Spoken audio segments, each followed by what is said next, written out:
वक्फ bill pass होने पर सपा ने ईद और होली मिलन का नाम देकर वक्फ बिल पास होने का मनाया जश्न।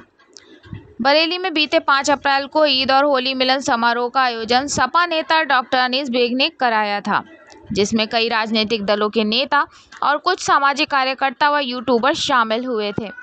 ईद व होली मिलन समारोह कार्यक्रम में आम नागरिक नहीं देखने को मिला था। दरअसल बरेली के समाजवादी पार्टी के नेता डॉक्टर अनीस बेग द्वारा ईद व होली मिलन समारोह का कार्यक्रम किया था, वो भी मोदी सरकार द्वारा वक्फ संशोधन विधेयक बिल दोनों संसदों से पास होने के तुरंत बाद ही कार्यक्रम आयोजित किया गया, जिसका सीधा लाभ उठाते हुए कांग्रेस नेत्री इमराना हुसैन ने सपा डॉक्टर अनीस बेग और सपा अध्यक्ष अखिलेश यादव को कटघरे में खड़ा करते हुए सामाजिक, राजनीतिक, धार्मिक मुद्दों के सवालों की बौछारें कांग्रेस नेत्री ने छोड़ दी। आज कांग्रेस नेत्री इमराना हुसैन ने एक प्रेस कॉन्फ्रेंस कर सपा नेता डॉक्टर अनीस बेग द्वारा कराया गया ईद व होली मिलन समारोह के तौर तरीके पर ऐतराज जताते हुए कहा। बरेली से मुश्ताक सिद्दीकी की खास रिपोर्ट। और प्रोफेसर साहब आधी रात तक लड़ रहे हैं, संसद भवन में खड़े कानून का विरोध कर रहे हैं। कपिल सिब्बल जी सुप्रीम कोर्ट में मोर्चा लिए हुए हैं। वहीं पे अखिलेश जी आपकी ही पार्टी का नुमाइंदा बरेली जैसे सेंसिटिव एरिया में ये काम कर रहा है।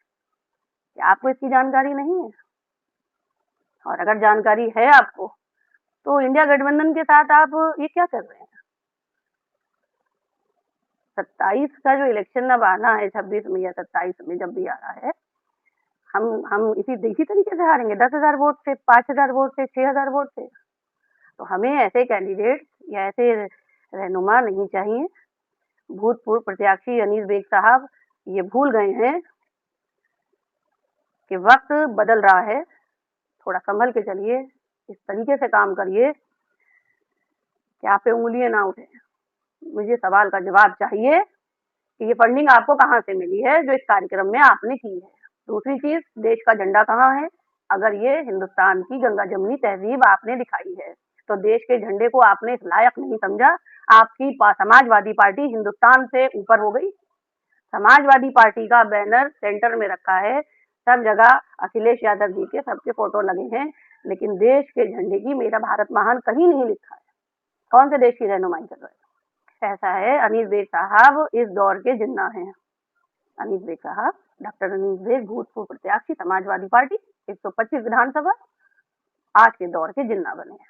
हिंदुस्तान के मुसलमान को दो फड़ में बांटा है, अमीर और गरीब। क्योंकि अगर उन्हें गरीबों का एहसास होता तो मुझे लगता है कि शायद जो एक खाने की रस्म थी वो खाने की रस्म कर देते और उसके बाद उस तकलीफ को महसूस करते कि मैं उन्हें जिन्ना क्यों ना कहूँ। बदनसीबी होगी कैंट विधानसभा की।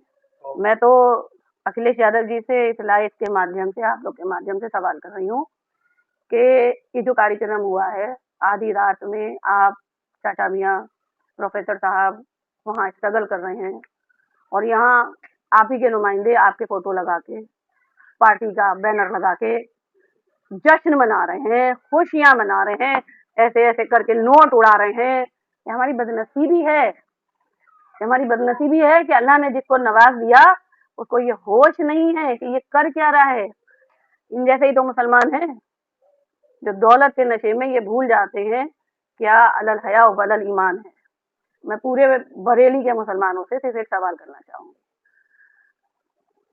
अपने दिल पे हाथ रख के सिर्फ अपने आप से पूछे कि ये जो काले कानून बने हैं वक्फ बोर्ड के 2014 के बाद से जो देश का माहौल है, इस माहौल में जो समाज सेवी लोग हैं या पॉलिटिकल चेहरे हैं, खास करके अल्पसंख्यक के, उनका एक एक कदम उनकी कौम को रिप्रेजेंट करता है। उनका एक एक बोल उस गांव की आखिरी मेड़ पर खड़े हुए मुसलमान को रिप्रेजेंट करता है, जिसको किसी चीज का इल्म नहीं है। उसे सिर्फ उम्मीद है आप लोगों से। आप खुशी में इतने चूर हो चुके हैं कि आपको कुछ दिखाई नहीं दे रहा है, कुछ आपको समझ में नहीं आ रहा है, आपको गरीब की तकलीफ समझ में नहीं आ रही है, आप संविधान के ऊपर जो हमला हो रहा है वो आपको दिखाई नहीं दे रहा है।